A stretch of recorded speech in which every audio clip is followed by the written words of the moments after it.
మనసు ఎంత నిర్మలంగా ఉంటే దానిని నియంత్రించడం అంత సులభం. ఒకసారి మోసపోతే అది మన తప్పు కాదు. రెండోసారి మోసపోతే అది మన తప్పు. ఎవరిని గుడ్డిగా నమ్మవద్దు. ముఖ్యంగా సొంత వారిని. మనవాడు, మన ఊరివాడు, మన కులమని నమ్మితే మోసపోక తప్పదు. పనితనం, సామర్థ్యం కలవారికి బాధ్యతలు ఇస్తే మంచి జరుగుతుంది. నీకు సాయం చేసిన వాడిని మర్చిపోకు. నిన్ను ప్రేమించిన వారిని ద్వేషించకు. నిన్ను నమ్మిన వారిని మోసం చేయకు. కష్టాలను తొలగించమని ప్రార్థించడం కన్నా వాటిని ఎదుర్కొనే శక్తినివ్వమని ప్రార్థించడం మిన్నా. ఓడిపోవడం అంటే కోల్పోవడం కాదు. నీలో తెలియని కొత్త కోణాన్ని ఆవిష్కరించడం.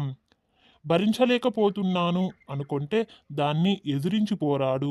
పోరాడలేకపోతున్నాను అనుకుంటే దాన్ని భరించి బతుకు. ఓటమి నీ రాత కాదు. గెలుపు ఇంకొకరి సొత్తు కాదు. నిన్నని మరచి నేటినే తలచి శ్రమించు. నీ ఆశయంను సాధించు. జీవితం చిన్నది మరియు అది మధురంగా చేసేందుకు మీరే ఉండాలి. జీవితం ఒక ప్రయాణం. రోడ్లు మరియు వసతి ఎంత అధ్వానంగా ఉన్నా ప్రయాణించాలి. జీవితం అంటే 10% మనకు ఏమి జరుగుతుందో మరియు 90% మనం దానికి ఎలా స్పందిస్తామో. మనకు ఎన్ని బంధుత్వాలు ఉన్నా మన బాధలను, సంతోషాలను పూర్తిగా అర్థం చేసుకునే స్నేహితుడితో పంచుకోవడంలో ఉన్న ఆనందమే వేరు. నిజమైన స్నేహితుడు నక్షత్రం లాంటి వాడు. మాయమైనట్టు కనిపించినా ఎప్పుడూ అక్కడే ఉంటారు. ఒక్క మాట భయంకరమైన మౌనాన్ని తరిమివేస్తుంది.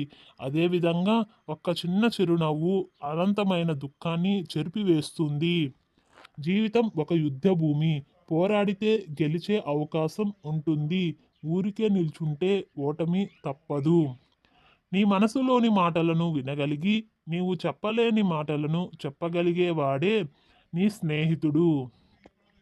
ఎప్పుడూ కింద పడకపోవటం గొప్ప కాదు. పడినప్పుడల్లా మళ్ళీ పైకి లేవటమే గొప్ప. సామర్థ్యం, తెలివితేటలు ఉన్నా సాధించాలనే తపన లేకుంటే మిగిలేది వైఫల్యమే.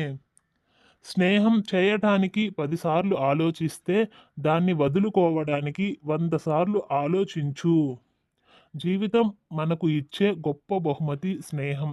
ఆ స్నేహాన్ని నేను అందుకున్నాను. అనవసరంగా మాట్లాడడం కంటే మౌనంగా ఉండటమే ఉత్తమం. మనం మన మనసును అర్థం చేసుకోలేని వ్యక్తికి మనం మాట్లాడే మాటలు మనకు అర్థం కావు.